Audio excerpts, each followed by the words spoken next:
محرم کی پہلی تاریخ کو امت مسلمہ کا جلیل القدر فرزند، حضرت رسول اللہ کا جلیل القدر صحابی، آپ کا جلیل القدر ساتھی، آپ کے اشارہ ابرو کے پر ہر وقت تلوار بدست رہنے والا، منافقوں کی گردنوں کو اڑانے کے لیے ہر وقت بےتاب رہنے والا، اللہ کے دین کے لیے مر مٹنے کا جذبہ رکھنے والا، اور اللہ کے نبی کے اشارہ ابرو کے پر کٹ مر جانے کو اپنے لیے سعادت سمجھنے والا، اور حضور کی خوشی کے لیے ہر آن ہر لمحہ بےتاب رہنے والا، اور آخرت کی تیاری کے لیے ہر وقت سرگرم رہنے والا، اور خشیت الہی میں ہر وقت ڈوبے رہنے والا، جس کے تقوی اور للہیت کا عالم یہ تھا کہ حضرت رسول اللہ نے خود اس امر کا اعلان فرما دیا، لوگ مجھے اپنی دینداری کے تناظر میں خواب میں دکھائے گئے، کسی کی قمیض یہاں تک تھی، کسی کی یہاں تک تھی، لیکن عمر کے تدین کا عالم یہ تھا کہ اس کی قمیض زمین کے پر گھسٹ رہی تھی، جس کی دینداری کا عالم یہ تھا کہ وہ سراپا دینداری میں ڈوبا ہوا تھا، اور جس کی رائے کے اوپر قرآن کی آیات محکمات اتر کرتی تھیں، جس کی غیرت دینی و ملی نے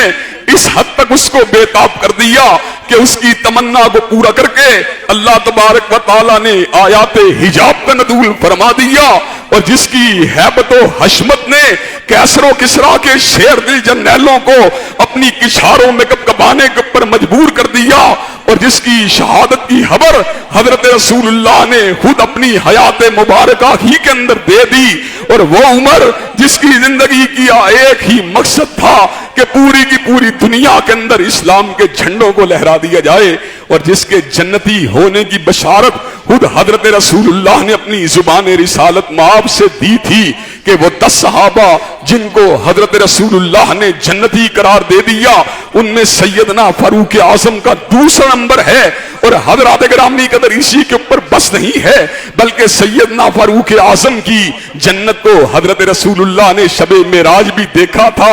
شب معراج حضرت رسول اللہ کو 2 صحابہ کرام رضوان اللہ علیہ مجمعین کے آثاروں کو دیکھنے کا موقع ملا۔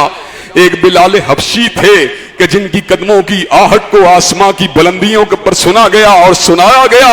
کہا یہ کس کے قدموں کی آہٹ کی آواز ہے؟ کہا آپ کا خادم بلال ہے، چلتا زمین کے اوپر ہے، لیکن اللہ تبارک و تعالیٰ نے اس کے قدموں کی گونج کو آسمان کی بلندیوں کے اوپر پہنچا دیا ہے، اور حضرت امیر المومنین سیدنا فاروق اعظم کے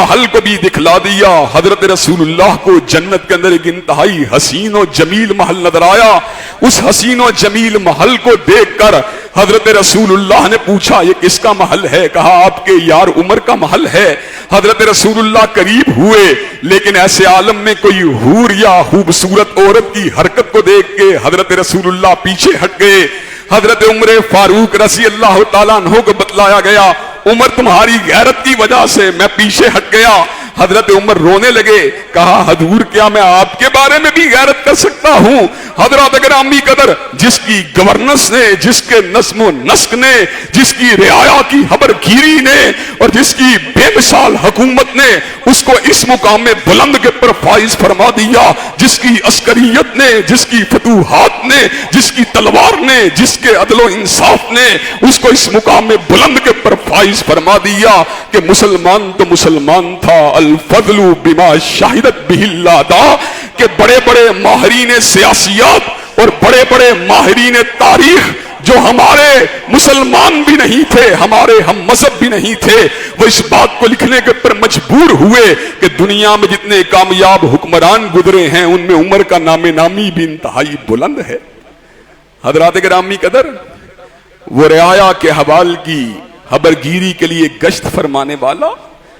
اور وہ ایک ایک دروازے کے پر دستک دے کر غریبوں اور قسم پرسی میں زندگی گزارنے والے کے احوال کو، ان کے خبر کو معلوم فرمانے والا، اور وہ ہر بھوکے کے گھر میں کھانا پہنچانے کے لیے بےتاب رہنے والا، اور وہ ہر پیاسے کو پانی پلانے کے لیے ہمہ وقت سرگرم رہنے والا، حضرت امیر المومنین حضرت فاروق اعظم اسی مہینے کی پہلی تاریخ کو اس دنیا فانی سے رخصت ہوئے،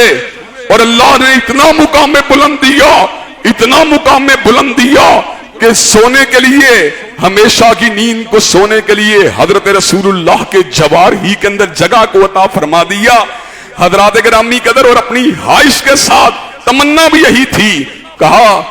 جس وقت میں فوت ہو جاؤں ایک مرتبہ پھر سیدنا سیدہ صدیقہ سے اجازت لینی ہے، اجازت دیں تو دفن کرنا ہے، اجازت نہ دیں تو مسلمانوں کے قبرستان میں دفن کر دینا ہے۔ حضرات گرامی قدر، میں یہاں پہ یہ بات کہنا چاہتا ہوں، زندگی کی رفاقت انسان کی مشیت کے ساتھ مشروط ہو سکتی ہے، زندگی کی صحبت انسان کی تمنا کے ساتھ مشروط ہو سکتی ہے، لیکن موت کے بعد جو اللہ تبارک و تعالیٰ نے سیدنا عمر فاروق کو جو مقام عطا کیا ہے، وہ اس امر کے اوپر دلالت کرتا ہے کہ اللہ تبارک و تعالیٰ کو عمر کی ادائیں اتنی پسند تھیں کہ اللہ نے اپنے نبی ہی کے ساتھ سلا دیا۔